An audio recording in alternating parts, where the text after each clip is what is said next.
नमस्कार, आप सभी का स्वागत है। आज हम प्रसिद्ध कवि मलिक मोहम्मद जायसी द्वारा रचित बारहमासा नामक कविता पढ़ेंगे।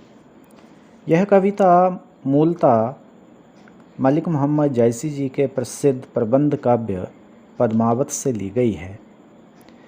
प्रिय विद्यार्थियों, बारहमासा मूल रूप से विरह प्रधान लोक संगीत को कहा जाता है। ये एक प्रकार का ऐसा पद्य या गीत है जिसमें 12 महीनों की प्राकृतिक विशेषताओं का वर्णन किसी विरही या विरहिणी के मुंह से करवाया जाता है।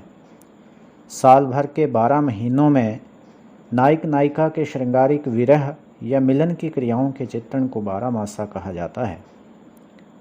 मलिक मोहम्मद जायसी जी ने अपने बारहमासा में विरहिणी नायिका नागमती के विरह का चित्रण किया है। नागमती का पति रतन सेन उसे छोड़कर सिंहल द्वीप की राजकुमारी पद्मावती से विवाह करने के लिए चला गया है। अपने पति के विरह में तथा उससे मिलने के इंतजार में नागमती साल भर व्यथित रहती है। वर्ष भर में 12 महीने आते हैं। इस दौरान कई ऋतुएं आती हैं, कई प्राकृतिक परिवर्तन होते हैं, लेकिन नागमती का विरह कम होने का नाम नहीं लेता है। हमारी पाठ्यपुस्तक अंतरा भाग 2 में बारहमासा के अंतर्गत 4 महीनों का वर्णन है। इस वीडियो में हम अगहन महीने के अंतर्गत नागमती के विरह का वर्णन पढ़ेंगे। तो आइए हम पढ़ते हैं बारहमासा का पहला पद्यांश। अगहन दिवस घटा निसी बाड़ी, दूभर दुख जो जाय की मिकाड़ी। अब धनी दिवस विरह भा राती, जरे बिरह ज्यों दीपक बाती। कांपा हिया जनावा सियु, तो पे जाई होई संग पियु। घर घर चीर रचा सब काहूँ, मोर रूप रंग लै गा नाहू। पलटी न बहुरा गा जो बिछोई, अबहूँ फिरे फिरे रंग सोई। सियरी अग्नि बिरहन हिय जारा, सुलघी सुलघी दगधई भई छारा। ये दुख दग्ध न जाने कंतु, जोबन जन्म करे भस्मंतु। पियस करह्यो संदेशड़ा, ऐब हमरा एकाग। सो धनी बिरह जरी मुई, तेहिक धुआं हम लाग। व्याख्या करने से पहले हम शब्दों के अर्थ देखते हैं। अगहन एक महीने का नाम है। इस महीने में सर्दी पड़ती है। देवस का अर्थ है दिन। घटा का अर्थ होता है घट जाता है, कम होता है। निसी रात। बाड़ी का अर्थ है बढ़ जाती है। दूभर का अर्थ है कठिन, दुख। सो जाए कीमी काड़ी। काड़ी में निकालना, निर्वाह करना, बिताना। कीमी का अर्थ है कैसे। अब धनी देवस विरह भा राती। धनी का अर्थ है स्त्री। ये नागमती के लिए प्रयुक्त हुआ है। दिवस विरह भा राती। भामिन होना। जरई का अर्थ है जलना। बिरह ज्यों दीपक बाती। जैसे दिए की बत्ती जलती है वैसे ही वह विरह में जल रही है, ये इसका अर्थ निकलता है। कांपा कंपित होता है, कांप उठता है। हियमिन हृदय।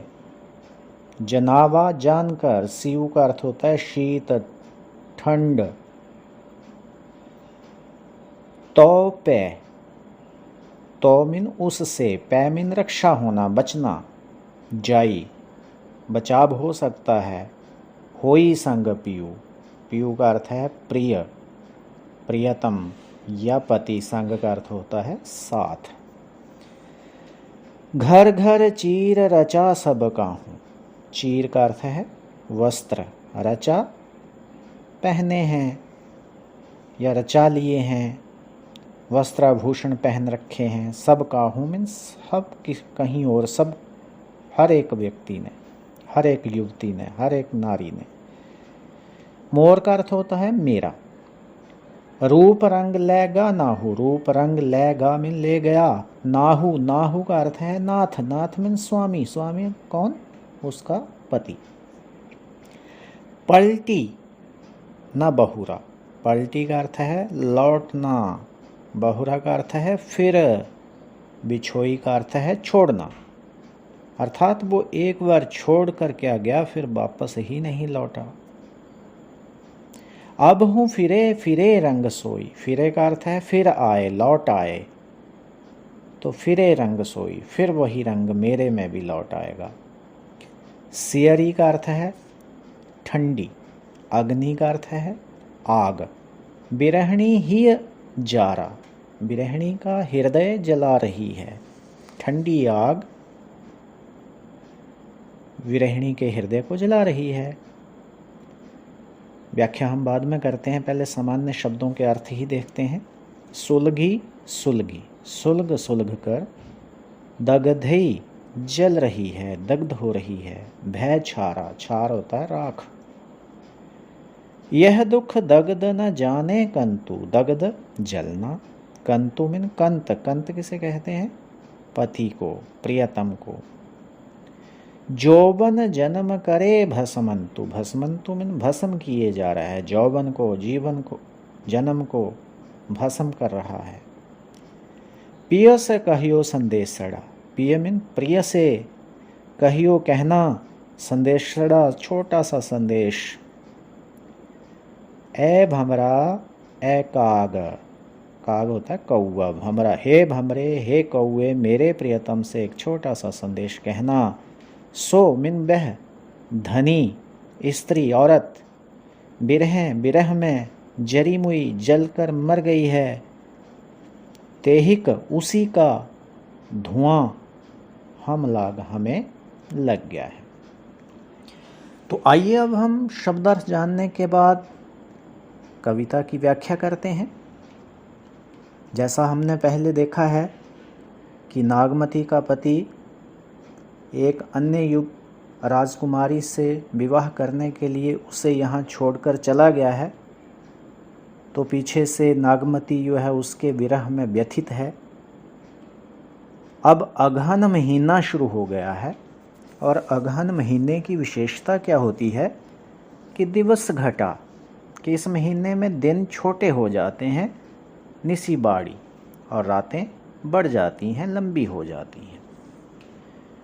दूबर दुख सो जाय की मिकाड़ी, और ये नायिका नागमती कहती है कि वह तो पहले से ही कठिन दुख को झेल रही है, और दुख भरी ये लंबी लंबी रातें अब कैसे व्यतीत की जाएं। दुख की रातें तो वैसे ही लंबी होती हैं, लेकिन अगहन महीने में तो सचमुच में ही रात लंबी हो गई है, और इन लंबी रातों में विरहिणी नायिका कठिन दुख से गुजर रही है, और उसे एक समस्या यह महसूस हो रही है कि अब ये लंबी रातें वो अपने कठिन दुख के साथ कैसे व्यतीत कर पाएगी। अब धनी देवस विरह बाराती, इस औरत के लिए, इस स्त्री के लिए अर्थात नागमती के लिए तो दिन रात विरह में ही जीना है, विरह में ही जलना है। जरे विरह ज्यों दीपक बाती, और वह निरंतर इस विरह में, इस पीड़ा में, इस दुख में, पति के वियोग में ऐसे जल रही है जैसे दीपक की बत्ती जलती रहती है। कांपा हिया जनावासियु, और जब अगहन महीना शुरू हो गया है, शीत ऋतु के आगमन के बारे में जैसे ही हृदय में बात आती है तो उसका हृदय थरथर कांपने लग जाता है, क्योंकि वह भयभीत हो जाती है, डर जाती है कि मैं इस शीत से कैसे बचूंगी, क्योंकि इस शीत से, इस ठंड से बचने का तो एक ही मार्ग है, इससे तो तभी सुरक्षित रहा जा सकता है हुई संग पियू, यदि प्रियतम साथ हो तभी इस शीत से रक्षा संभव है, इस शीत से बचा जा सकता है। लेकिन उसका प्रियतम तो उसे छोड़कर चला गया है। तो ऐसी भीषण सर्दी में विरहिणी नायिका कैसे अपनी सुरक्षा कर पाएगी, कैसे अपने आप को बचा पाएगी। इसलिए ये सोचकर ही उसका हृदय कांपने लग जाता है। ऐसा भी नहीं है कि अगहन महीने की ये सर्दी सबको दुखी ही करती है। बहुत सारे लोगों के लिए खुशियाँ लेकर आती है। वह अपने आसपास देखती है तो घर घर चीर रचा सबका हूँ। सभी स्त्रियाँ, सभी युवतियाँ बहुत आनंदित हैं। अगहन महीना आया है, उन्हें बहुत आनंद महसूस हो रहा है और अपनी खुशी का इजहार वो नए नए वस्त्र आभूषण पहनकर अपनी खुशी जता रही हैं। लेकिन नागमती विरहिणी है, उसका पति उसे छोड़कर चला गया है और वह उसके दुख में व्यथित है। तो वो कहती है कि मैं तो सज संवर भी नहीं सकती, क्योंकि मेरा सजना संवरना किसके लिए, अपने पति के लिए है। लेकिन मोर रंग रूप लेगा ना हो, लेकिन मेरे रंग रूप को तो मेरा नाथ, मेरा स्वामी, मेरा पति मुझसे छीन कर ले गया है। एक सुहागन स्त्री अपने पति के आनंद के लिए ही सज संवर कर अपने आप को धन्य मानती है। लेकिन नागमती को तो सजना संवरना भी अच्छा नहीं लग रहा, क्योंकि उसका पति ही उसका रंग रूप चुरा कर ले गया है। क्योंकि उसकी सारी खुशियाँ, उसके सारे रंग रूप तो पति के साथ रहने पर ही हैं, लेकिन वो इन सब को अपने साथ ही ले गया है। और वह ऐसा निर्दयी है कि पलटी ना बहुरा गा जो बिछोई, कि एक बार उसे छोड़कर जो गया तो फिर दोबारा वापस ही नहीं आया। अब हूँ फिरे फिरे रंग सोई। नागमती कहती है कि अब भी मेरा पति अगर वापस आ जाता है तो मुझमें भी सारा रंग रूप वापस आ जाएगा। मैं भी प्रफुल्लित हो उठूंगी, मैं भी अन्य स्त्रियों की तरह आनंद मनाऊंगी, नए वस्त्र आभूषण पहनूंगी, इठलाऊंगी, इतराऊंगी। लेकिन इस वियोग में तो ये सब मैं कर ही नहीं सकती, इनका कोई औचित्य ही नहीं है। सियरी अग्नि विरहिणी ही अजारा, और ये शीत की आग विरहिणी के हृदय को और जला रही है। प्रिय विद्यार्थियों, यह एक विरोधाभास है यहाँ, क्योंकि आग तो गर्म होती है, लेकिन यहाँ सियरी आग कहा गया है, शीतल आग। ये इसलिए कहा गया है, ये आग जो है व्यथा की आग है, पीड़ा जो है ये विरह की है, वियोग की है, और ये सर्दी उस वियोग को और ज़्यादा बढ़ा रही है, और इसीलिए इसको सियरी अग्नि कहा गया है। तो ये एक विरोधाभास अलंकार का प्रयोग कवि यहाँ कर रहा है। तो कहता है कि सियरी अग्नि विरहणी ही अजारा, शीत की आग ने तो विरहिणी के हृदय को जलाना शुरू कर दिया है। और सुलगी सुलगी धगधे भय छारा, और वह सुलग सुलग कर राख बनती जा रही है, जल जल कर सुलग सुलग कर राख बनती जा रही है। ये दुख दगद न जाने कंतु। नागमती कहती है कि विरह में जलना क्या होता है, विरह में जलने का दुख क्या होता है, ये तो मेरे पति को पता तक नहीं होगा।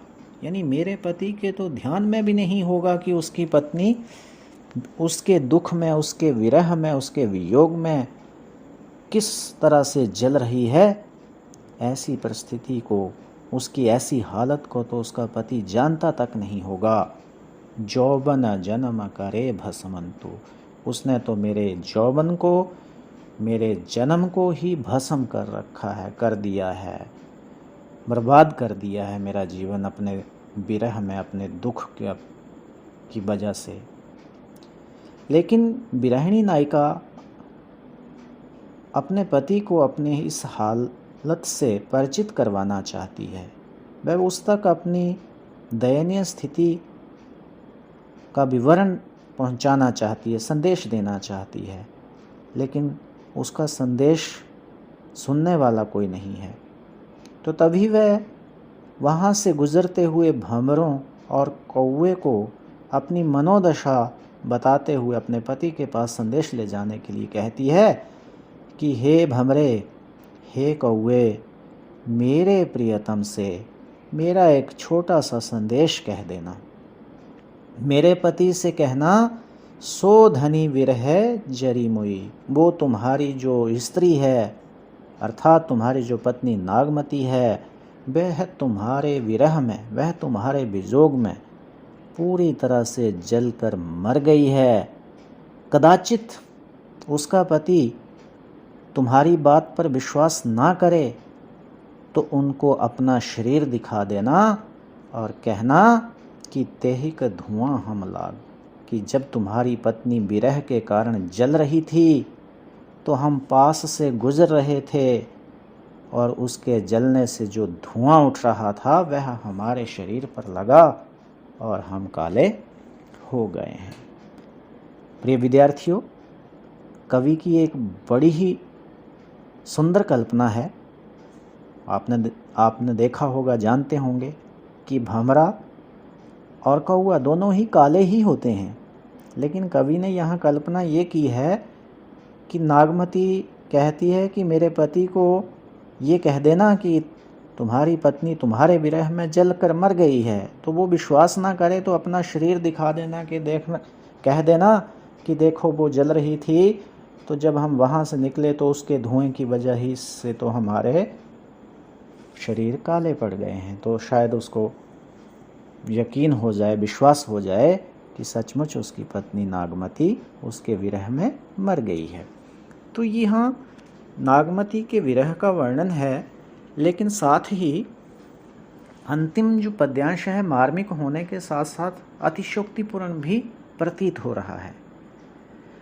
तो आइए अब हम थोड़ा सा काव्य सौंदर्य देखते हैं। सबसे पहले हम इसका भाव सौंदर्य लिखेंगे तो पहला